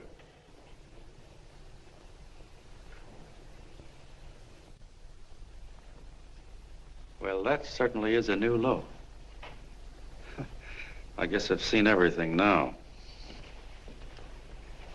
You sit there back of your big cigars and think of deliberately killing an idea that's made millions of people a little bit happier. An idea that's brought thousands of them here from all over the country, by bus and by freight and jalopies and on foot, so they could pass on to each other their own simple little experiences. Why, look, I'm just a mug and I know it, but I'm beginning to understand a lot of things. Why, your type's as old as history. If you can't lay your dirty fingers on a decent idea and twist it and squeeze it and stuff it into your own pocket, you slap it down. Like dogs, if you can't eat something, you bury it. Why, this is the one worthwhile thing that's come along. People are finally finding out that the guy next door isn't a bad egg. That's simple, isn't it? And yet a thing like that's got a chance of spreading till it touches every last doggone human being in the world, and you talk about killing it. Why, when this fire dies down, what's going to be left? More misery, more hunger, and more hate. And what's to prevent that from starting all over again? Nobody knows the answer to that one, and certainly not you with those slimy, bollocksed up theories you got. The John Doe idea may be the answer, though. It may be the one thing capable of saving this cockeyed world. Yet you sit back there on your fat hulks and tell me you'll kill it if you can't use it. Well, you go ahead and try. You couldn't do it in a million years with all your radio stations and all your power. Because it's bigger than whether I'm a fake. It's bigger than your ambitions, and it's bigger than all the bracelets and fur coats in the world. You bet it is, John. And that's exactly what I'm going down there to tell those people. A minute, you ungrateful rat. My uncle's been too good. He's getting away. Give me the bullet. John!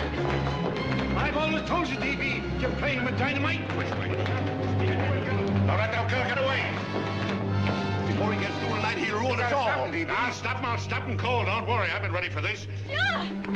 Oh, John, please listen to me. Please, I can explain everything, John. I didn't know what they were going to do. Let me go with you, John. John, please. Go ahead, driver. The ballpark. Explain it to you, John. Please let me go with you. Please. John! Mr. Martin wants to see you. Listen to me, Mayor Lovett. You do as I say. I want them both arrested. You tell the police department to pick up Cannell. I've got the girl here. I've got the bullet. I don't care what you charge him with. If you're worried, let him go in the morning, but keep him in jail overnight. Hello, Bulletin. Put Pat Pryor on.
begin with a short prayer.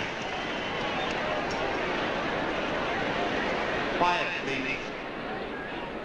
Ladies and gentlemen, let us have a moment of silent prayer for the John Does all over the world, many of whom are homeless and hungry. Rise, please. Everybody rise.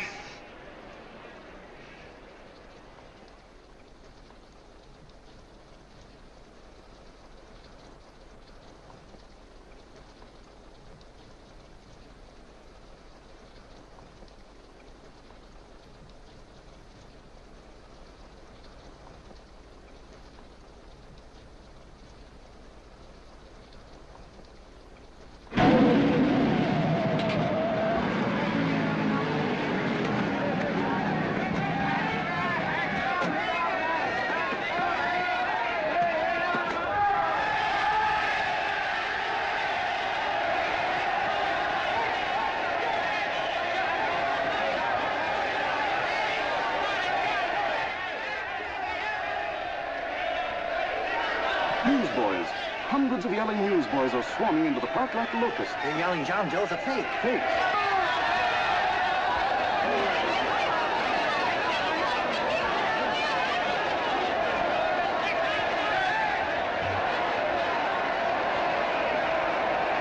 Federal investigation urged by Chamber of Commerce. How could he be a fake? It must be some kind of a gag. A what? A gag. A gag.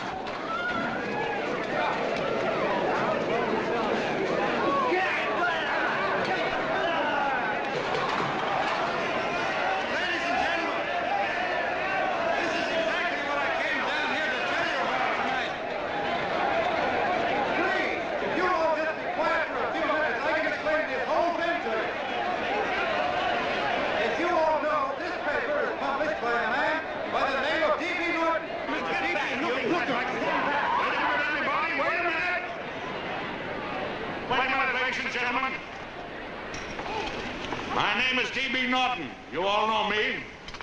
I accuse this man of being a faker. We've been taken for a lot of suckers, and I'm the biggest of the lot. I spent a fortune backing this man in what I believe to be a sincere and worthy cause, just as you all did. And now I find out it's nothing but a cheap racket cooked up by him and 2 of my employees for the sole purpose of collecting dues from John Does all over the country. That's a lie. It's not a lie. Nickels and dimes to stuff into their own pockets. You can read all about it in the newspapers there.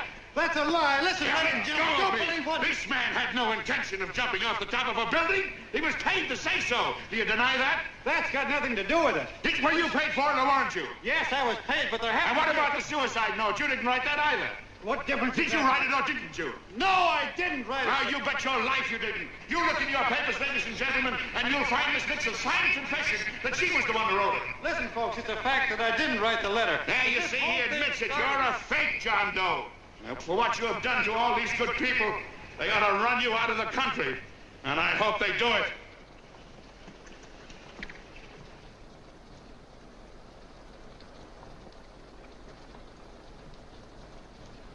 Speak up, John. We believe you. Please, listen, folks. Now that he's through shooting over his face, I've got a couple of things to tell you about. Come on, the rest of you get in here and riot. Break this crowd up. Come on. I'm sorry, folks, but we can't hear him anymore. Something's gone wrong with the loudspeakers. John Doe's a fake. Boo! They can't hear me. This thing's not working. Ladies and gentlemen.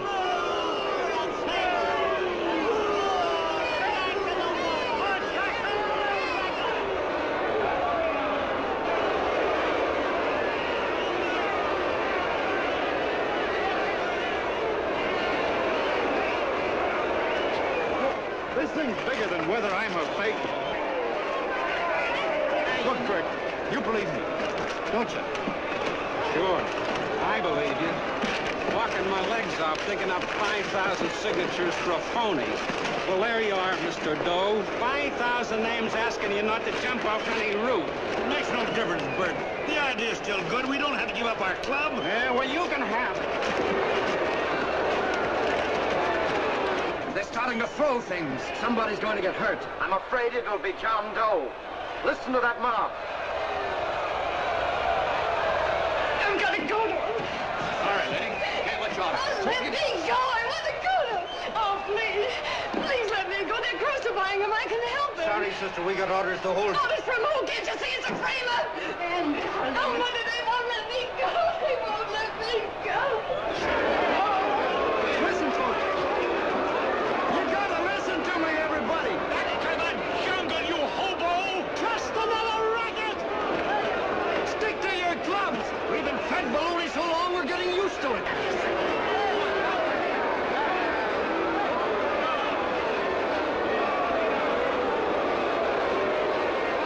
The idea is still good. Believe me, folks. Listen, John Doe, you're the hope of the world.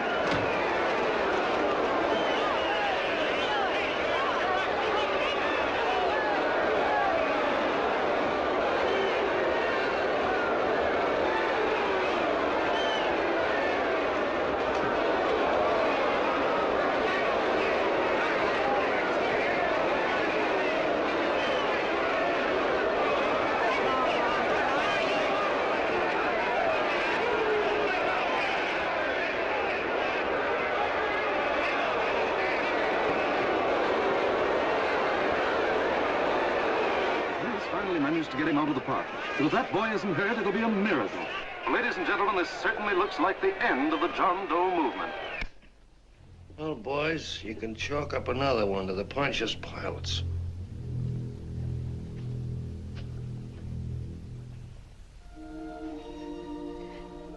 I should have been there. I could have helped him. He was so all alone. A lot of us are going to be mighty ashamed of ourselves after tonight. We certainly didn't give that man much of a chance.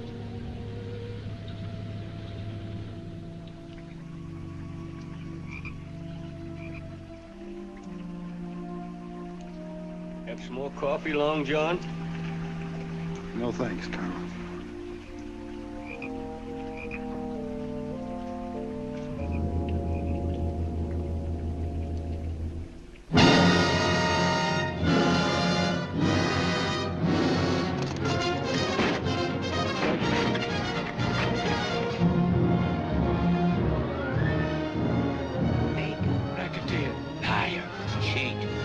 faster. Why don't you jump? Christmas Eve at midnight. Goodbye, Mr. Doe. You're a wonderful man. And God bless you, my boy. Now get in there and catch. You're a fake John Doe, and I can prove it. You're the big hero who's supposed to jump off tall buildings and things. Do you remember? What do you suppose your precious John Does will say when they find out that you never had any intention of doing it, that you were being paid to say so? Christmas Eve at midnight.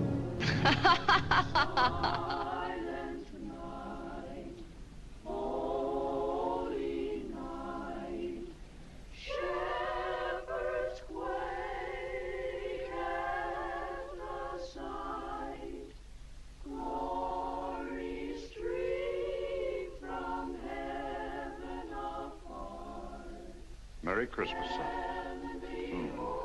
Merry Christmas.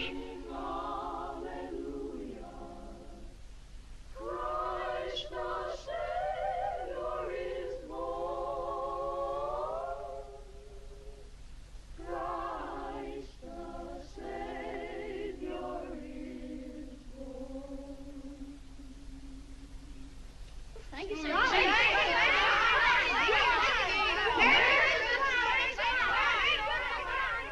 Who? John Doe. Is that screwball still around?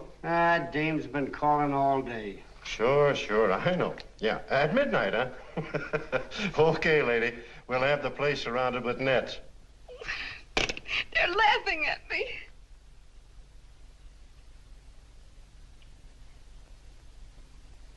You're a sick girl, Anne. You better take it easy. Whom are you calling now? You called that number not 10 minutes ago. Hello, Mr. Cannell. Have you seen him yet? Have you... Now listen, Ann, he can't possibly get in without our seeing him. I'm watching the side door and the colonel's out front, so stop worrying. Oh. Thank you.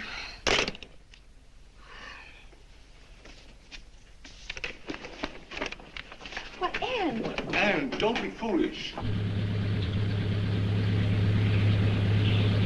If this isn't the craziest, the battiest, the looniest wild goose chase I ever heard of. Oh, shut up, Bert. Sourpuss is right. Yeah, well, if he is, I'm a banana split. That man is going to be on that roof. Don't ask me how I know. I just know, and you know it as well as I do. Sure. I'd like to believe in fairy tales, but a guy that's a fake isn't going to jump off any roof. I don't think he was any fake, not with that face. And anyway, what he stood for wasn't a fake. Okay, honey, okay.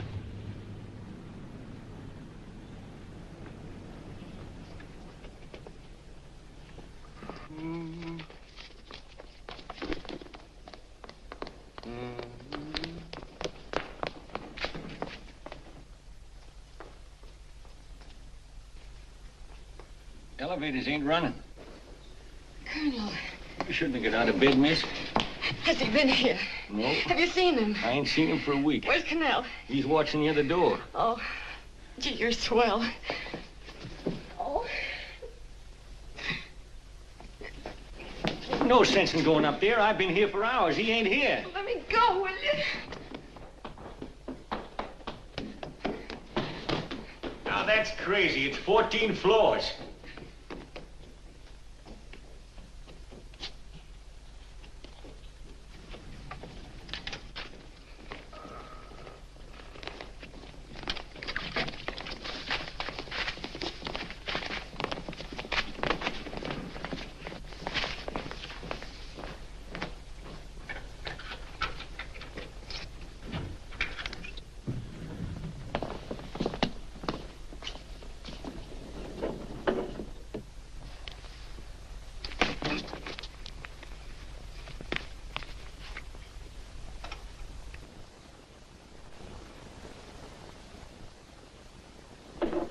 As far as the elevator goes, we got to walk up to the tower.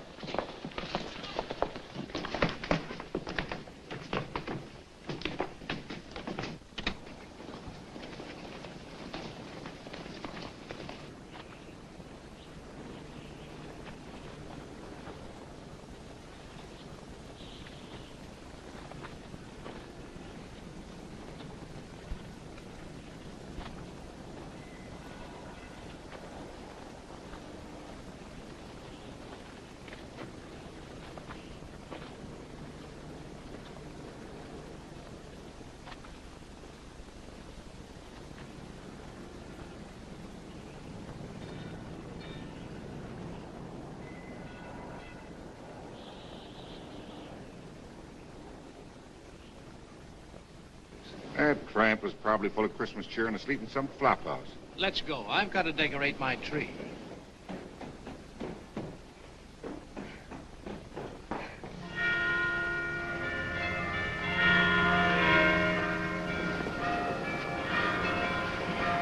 Well, I give up.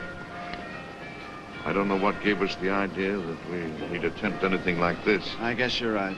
I'm afraid the joke's on us. Let's go. I hope nobody finds out we've been here.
I wouldn't do that if I were you, John.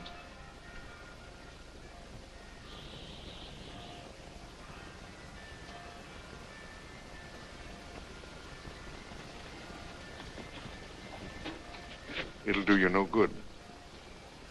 The mayor has policemen downstairs with instructions to remove all marks of identification you may have on your person. You'll be buried in Potter's Field and you will have accomplished nothing.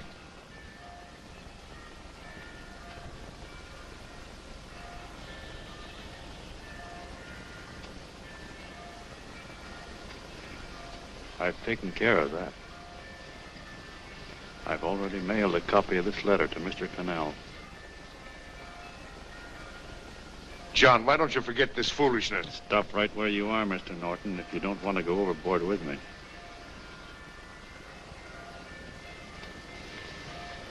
I'm glad you gentlemen are here.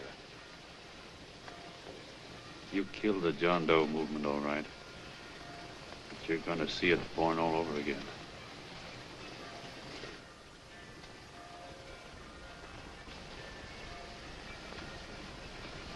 Now, take a good look, Mr. Norton. John!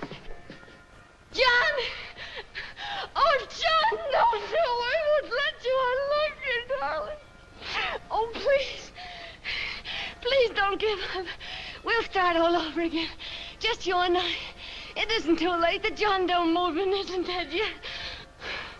You see, John, it isn't dead or they wouldn't be here. It's alive in them. They kept it alive by being afraid of. That's why they came up here.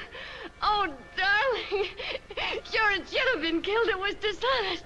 But we can start clean now. Just you and I. It'll grow, John, and it'll grow big because it'll be honest this time. Oh, John, if it's worth dying for, it's worth living for. Oh, please, John.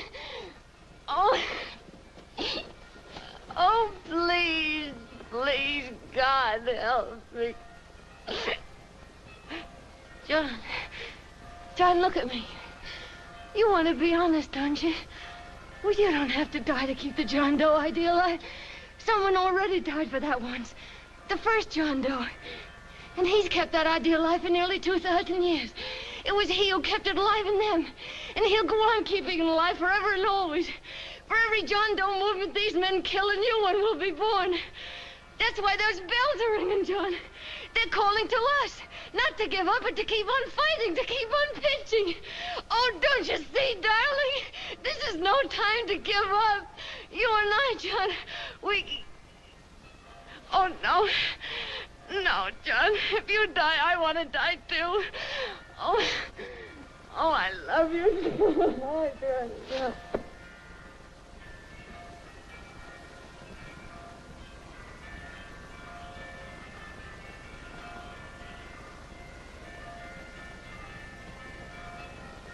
Mr. Doe, you don't have to. We're with you, Mr. Doe. We just lost our heads and acted like a mob. What Bert's trying to say is that we need you, Mr. Doe. There were a lot of us that didn't believe what that man said. We were going to start up our John Doe Club again, whether we saw you or not. Weren't we, Bert? And there were a lot of others that were going to do the same thing. Well, Mr. Sourpuss even got a letter from his cousin in Toledo. I got it right here, Mr. Doe. Only it'd be a lot easier with you. Please. Please come with us, Mr. Doe.